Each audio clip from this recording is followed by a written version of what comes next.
Decidir pedir ayuda fue difícil, pero Monique sabía que no podía hacerlo sola. Sabía que necesitaba entenderse a sí misma, sin miedo, sin culpa. Las primeras palabras fueron las más difíciles. Hablar de sus sentimientos, de la confusión que la atormentaba, la llenaba de ansiedad. Pero poco a poco, las palabras comenzaron a fluir.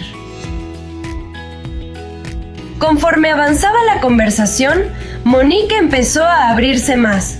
Habló de su identidad, de cómo siempre supo que era una mujer. Pero ahora, lo que le costaba aceptar era su atracción por los hombres.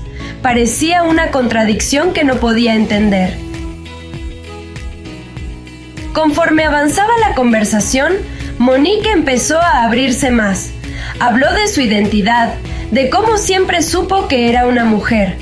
Pero ahora, lo que le costaba aceptar era su atracción por los hombres.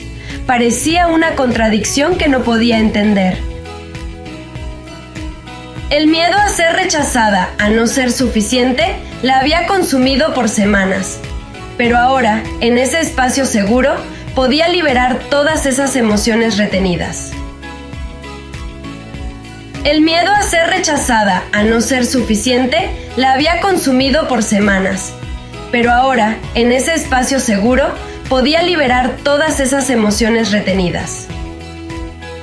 La psicóloga le recordó a Monique algo fundamental: que ser una mujer y sentir atracción por los hombres no era algo que la definía completamente. Era solo una parte de quien era, y esa parte merecía ser aceptada sin culpa.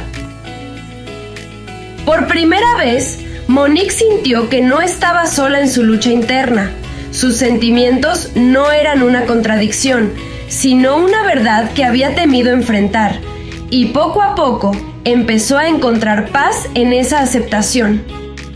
La sesión terminó, pero el viaje hacia la autoaceptación apenas comenzaba. Monique sabía que no sería un proceso rápido, pero ya no tenía miedo de seguir adelante. Al salir, el aire fresco le trajo una sensación de libertad.